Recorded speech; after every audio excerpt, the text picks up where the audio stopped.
अस्पताल के बाहर बिलखती ये बूढ़ी अम्मा, जिनके आंसुओं का कोई जवाब नहीं। इनका ये विलाप भ्रष्ट सिस्टम के खिलाफ चीख रही है। ये तस्वीरें और ये गुस्सा धौलपुर से जयपुर स्वास्थ्य मंत्री गजेंद्र सिंह खिफसर के कानों तक पहुंचने चाहिए। ये तस्वीरें सूबे के मुख्यमंत्री भजनलाल शर्मा तक पहुंचने चाहिए कि कैसे प्रशासन के नाक के नीचे यूपी का ब्लैक लिस्टेड डॉक्टर राजस्थान में इलाज कर रहा है। इलाज ही नहीं, पूरा का पूरा अस्पताल चल रहा है ना कमाल की बात। क्या बिना सिस्टम की मदद के ये हो सकता है?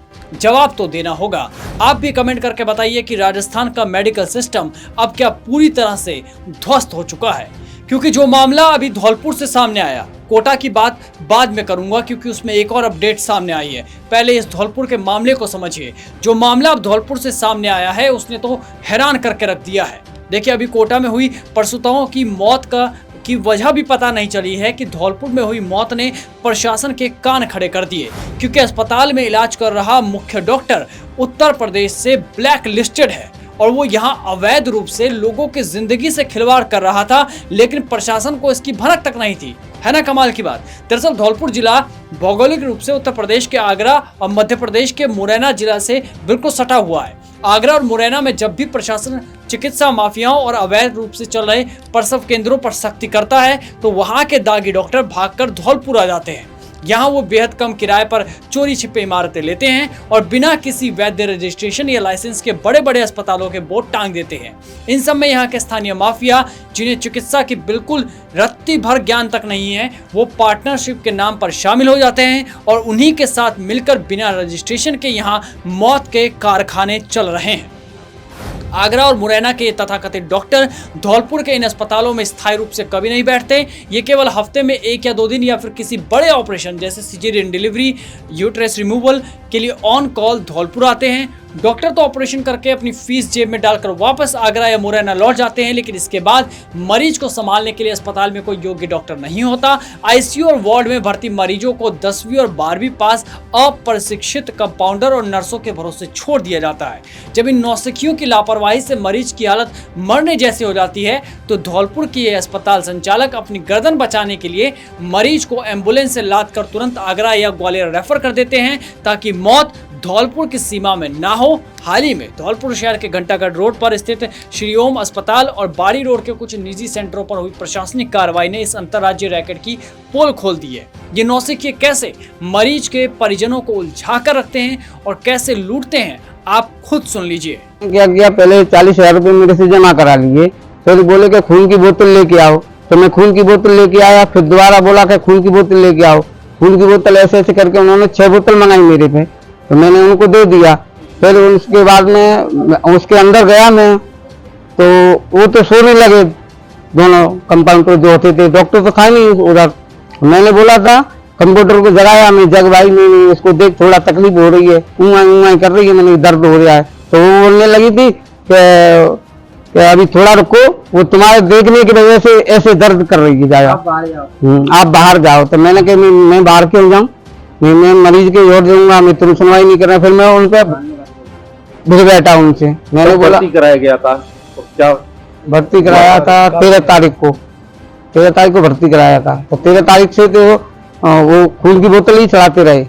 फिर आज ऑपरेशन किया रात। सुना आपने कैसे खून की बोतल चढ़ाने के नाम पर परिजनों को गुमराह किया जाता है। जहां अवैध रूप से बिना लाइसेंस के संचालित हो रहे श्री ओम नाम के निजी अस्पताल में कल शनिवार को तबीयत बिगड़ने पर एक प्रसूता की मौत हो गई। चिकित्सा एवं स्वास्थ्य विभाग की जांच में सामने आया कि प्रसूताओं की मौत के जिम्मेदार कई मुख्य डॉक्टर उत्तर प्रदेश में PCPNDT एक्ट के तहत जेल काट चुके हैं और वहाँ की मेडिकल काउंसिल द्वारा ब्लैक लिस्टेड है। और जब एक मौत हो गई तब जाकर हमारा प्रशासन जागा और अस्पताल को सीज किया गया।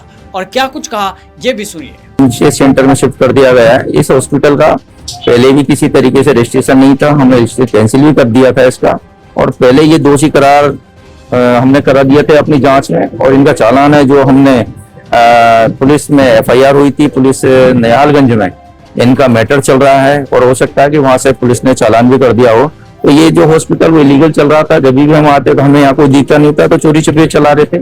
लेकिन इस तरीके की कार्रवाई जो इन्होंने की है, ये प्रसूताओं के प्रति और मरीजों के प्रति घोर लापरवाही का वो है। और अभी हम इसको सीज करेंगे और आगे की जो भी लीगली कार्रवाई होगी वो प्रोसीड करेंगे। नहीं, ऐसा नहीं है। पहले प्रथम तो ये है कि कोई भी हॉस्पिटल ये नहीं चाहता कि किसी प्रसूता की किसी डेथ या किसी हॉस्पिटल बदनाम हो या किसी लाभार्थी की किसी तरीके से कोई लॉस हो लाइफ, ऐसा नहीं है। लेकिन अगर ये इस तरीके की नेग्लिजेंसी हो रही है तो जो डॉक्टर है उसकी जो रजिस्ट्रेशन है, जो हॉस्पिटल है, वो उसको देख रहा हूँ, अभी उनको भी कैंसिल करूंगा। और ऐसा नहीं है कि सीज की कार्रवाई अभी हमने हॉस्पिटल जो भारत है इसको भी हम सीज कर रहे हैं, उसकी भी कमेटी ने जारी कर दिया। जो गनीमत है कि यहाँ कुछ एक्शन तो लिया गया, जाहिर है कि उस माँ की जिंदगी वापस नहीं लौट सकती। अस्पताल के बाहर रो रहे परिजनों का दुख हम और आप नहीं समझ सकते, पर उन डॉक्टर्स और अस्पताल के स्टाफ पर क्या सख्त एक्शन नहीं लिया जाना चाहिए?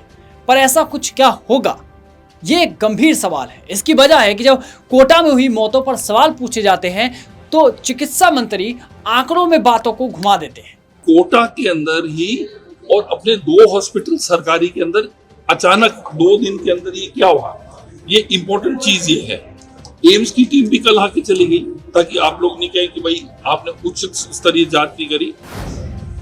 अब इशू ये आता है कि ये जो हॉस्पिटल्स हैं इनको 20% जो दवाइयां हैं और इंजेक्टेबल्स वगैरह जो है वो मार्केट से लोकल ले सकते हैं विदाउट टेंडर, विदाउट परमिशन। जैसे जरूरत पड़ गई, आपका ये कम पड़ गया तो immediately you can get it. जो मैंने जो पाया, जो मेरा जो सोचना है कि इतनी जल्दी वो उनकी 8 घंटे 7 घंटे में गंभीर हालत होना और उसके 6-7 घंटे में डेथ होने का मतलब है कि कुछ चीज ब्लड स्ट्रीम के अंदर गई है।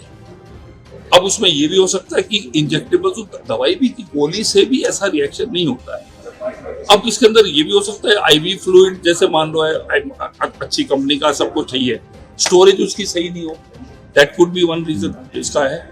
लेकिन अभी एम्स टीम ने भी सब जांचें कर ली है और रिपोर्ट जो है वो लगभग 23 तारीख तक आ जाएंगी इस हमारे जितने भी लैब्स हैं।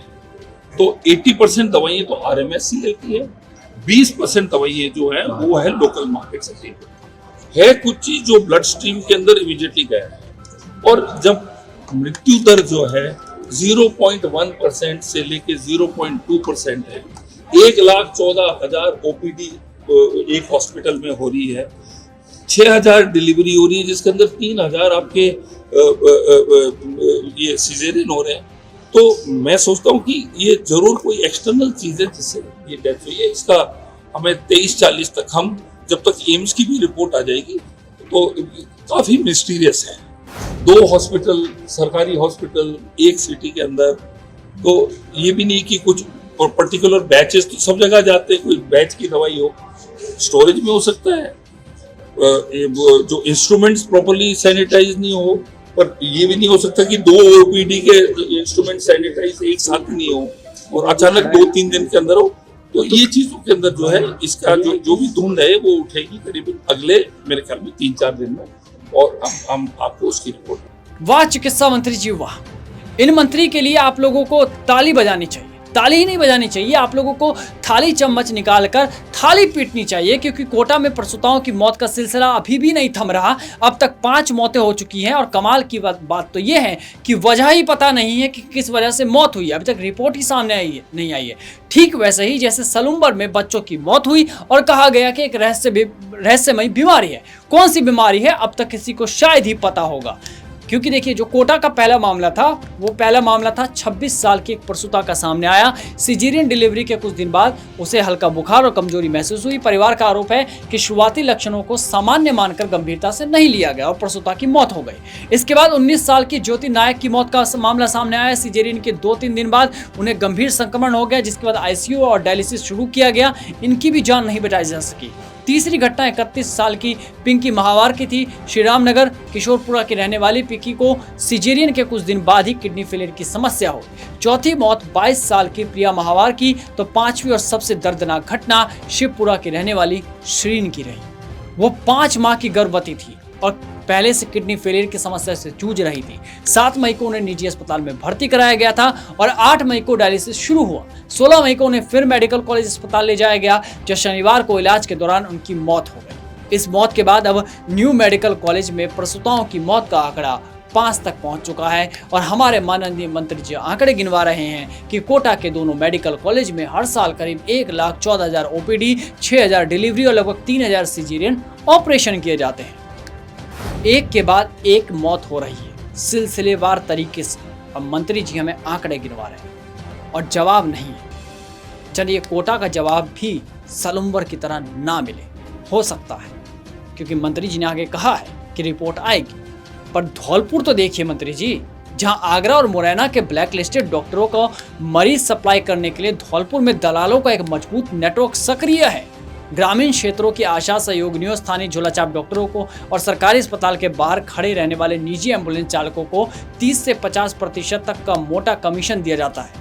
ये दलाल सीधे सीधे ग्रामीणों को आगरा के बड़े डॉक्टर कम खर्च में ऑपरेशन कर देंगे का झांसा देकर इन अवैध निजी अस्पतालों को के जाल में फंसाते हैं। पड़ोसी राज्यों के इस मेडिकल कचरे के धौलपुर में डंप होने की खबरों के बाद जिला कलेक्टर और मुख्य चिकित्सा एवं स्वास्थ्य अधिकारी हालांकि बेहद सख्त मोड में नजर आए। सख्त मोड क्या है वो भी बता देता हूं। चिकित्सा विभाग के सूत्रों के मुताबिक अब उत्तर प्रदेश और मध्य प्रदेश की सीमाओं से सटे इलाकों में विशेष नाकेबंदी और औचक निरीक्षण की योजना बनाई गई। साथ ही आगरा और मुरैना के स्वास्थ्य विभागों से संपर्क साधकर वहां के दागी और ब्लैक लिस्टेड डॉक्टरों की सूची मंगवाई जा रही है, ताकि धौलपुर में उनके द्वारा संचालित किए जा रहे ठिकानों को हमेशा के लिए नेस्तनाबूद किया जा सके और उनके खिलाफ गैर जमानती धाराओं में केस दर्ज भी किया जा सके। धौलपुर से एक खबर जो सामने आई है अभी एक्शन की, अभी देखना होगा कि ये एक्शन क्या कुछ 2-3 महीने रहेगा या आने वाले समय में और चलेगा, क्योंकि एक बार एक्शन होता है, सील लग जाता है, फिर वही डॉक्टर कैसे दोबारा आ जाते हैं, ये एक गंभीर सवाल है। कौन कौन प्रशासनिक अधिकारी इसमें मिला हुआ है,